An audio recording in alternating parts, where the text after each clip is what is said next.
battu ce soir. L'autre club français battu cette semaine avec le Paris Saint-Germain. 4-1 sur le terrain de la Lazio Rome.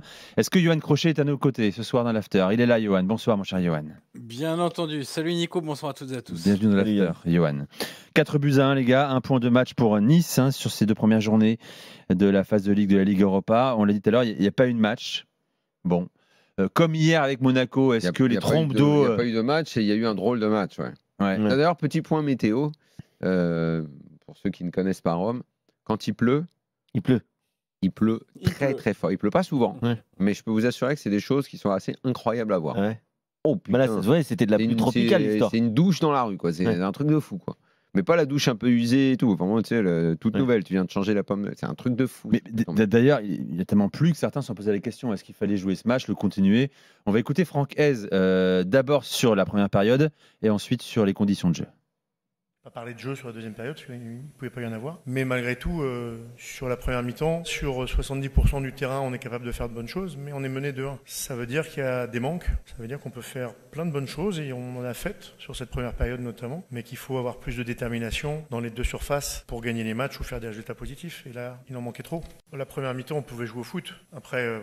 on peut pas, le foot se joue pas uniquement dans les airs, donc après la deuxième mi-temps, c'est plus du football, parce que ça peut plus être du football.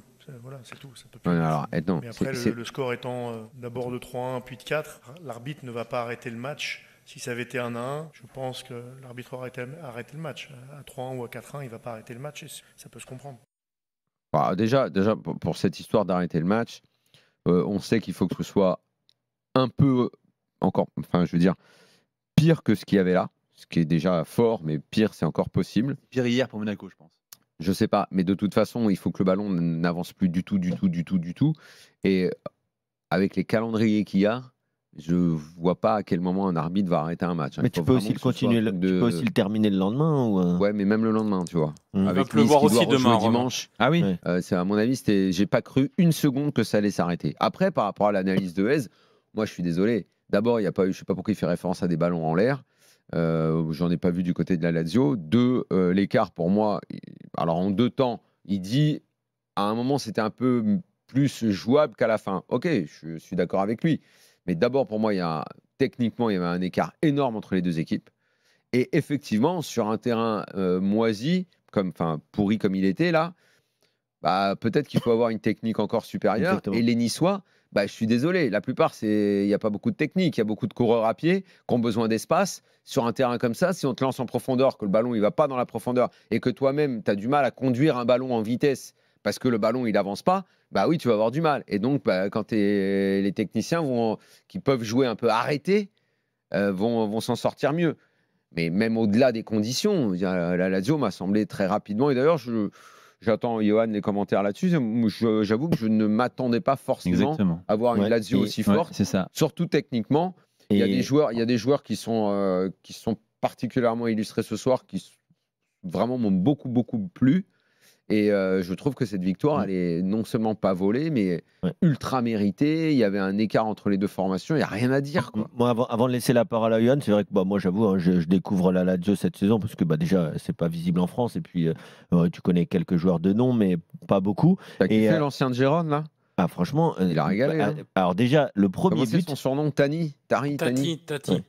Franchement, déjà, le premier but. T-A-T-Y. Ah oui, j'allais dire Tari, je crois. Le premier but, est-ce que vous voyez souvent un mec piquer le ballon sur un gardien qui est debout? Le deuxième but. C'est le deuxième? Ouais, le deuxième. C'est très fort de faire ça. Ah ouais, mais c'est très fort comme geste technique. C'est quand t'as la pleine classe. vitesse, boum. Tu fais ça quand t'as la classe. Après, j'ai trouvé ce but fantastique. L'autre où il fait crochet, frappe, et puis après en deuxième mi-temps. Et je suis complètement d'accord avec Daniel. Tu voyais que les conditions étaient difficiles. Mais même la fois où il y a le penalty qui est justement annulé, enfin, qui pour moi aurait dû être annulé, mais qui est injustement d'ailleurs validé plutôt. Mais par contre, les Lazialais, ils ont quand même réussi à utiliser les conditions ou à faire de ces conditions le maximum parce qu'ils ont vraiment réussi à se créer des belles occasions. Oui, alors sur la Lazio, je suis pas, ça tombe plutôt bien parce que j'ai fait un avis tranché lundi dans Les Drôles de Dames sur la Lazio qui me plaisait beaucoup.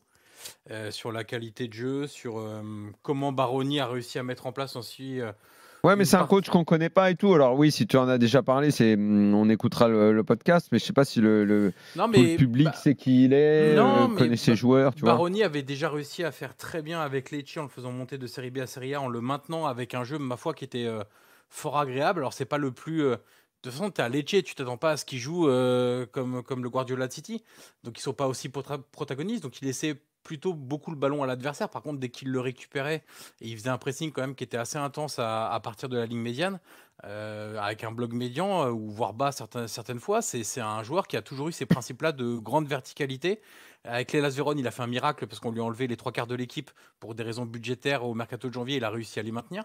Donc c'est un entraîneur qui a une méthodologie bien particulière, qui est pourtant pas spécialement attaché à un système de jeu. 4-3 Lecce, défense à 3 à l'Hellas Vérone, 4-2-3-1 avec la Lazio, qui s'adapte aux qualités de ses joueurs. Et avec la Lazio, on voit une dose un peu plus importante cette saison de jeu avec ballon, de phase de possession, de jeu de position.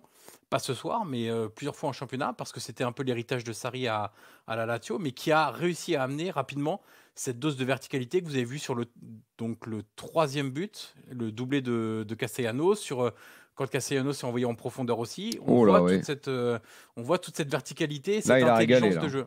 Et il y a des joueurs qui sont très bons. Castellanos, j'avais dit à Fred Hermel quand il arrivait à Girona, suis cet attaquant-là parce qu'il est vraiment intéressant. Je l'avais suivi à New York. Ah, tu le connaissais, toi, des États-Unis ? Ouais, de New York. Ouais, je l'avais vu plusieurs fois à New York et c'est vraiment un joueur qui me plaisait beaucoup.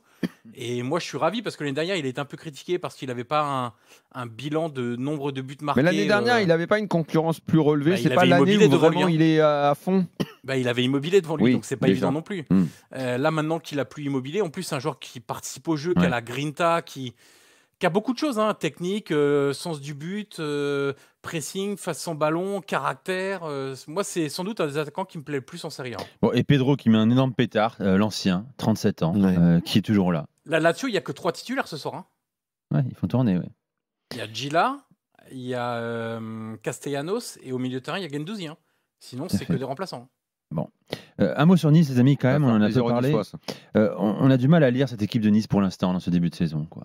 Moi, je trouve elle fait quelques bons matchs, elle fait un bon match à Marseille, elle perd, elle en met 8 à Saint-Etienne, elle n'est pas mauvaise le week-end dernier contre Lens non plus, elle est bien contre la Sociedad, et puis là... Techniquement, je trouve que c'est pauvre. C'est les copains avec le ballon se comptent sur les doigts d'une main, et encore.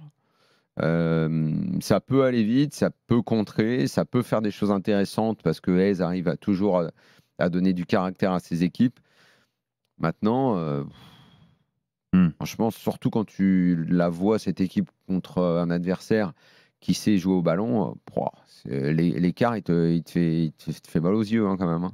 Toujours sans Laborde, Mofi, Sanson. Ouais, il y a des absents. On n'a pas des artistes hein, dans ce côté. Non plus. Ouais. Non, mais il y a des absents. Après, bon, c'est le premier été. En défense, normalement, ils sont quand même costauds, cette défense. En tout cas, en Ligue 1, c'est costaud. Ndayishimier, Bambitou et Dante avec son expérience. Klaus, c'est quand même pas mal. Ils sont décevants aujourd'hui. Après, est-ce que les conditions, est-ce que je sais pas, faudra voir, mais il avait déjà été un petit peu sur leur les conditions. Il pleut pour les deux, non ? Ouais, non, mais c'est sûr. Il pleuvait pas plus fort sur leur tronche à eux, non ? Non, mais tu avais l'impression quand même que ça les a mis en grande difficulté et qu'ils ont eu du mal à s'adapter aux conditions. Ils ont pris froid, ils étaient enrhumés ? Non, je veux dire qu'à un moment, tu as des conduites de balle sur le côté, là où les Italiens, tu as l'impression qu'ils sont tout simplement mieux adaptés aux conditions. Peut-être qu'ils sont tout simplement plus techniques. Quoi. Plus intelligents. Et plus techniques.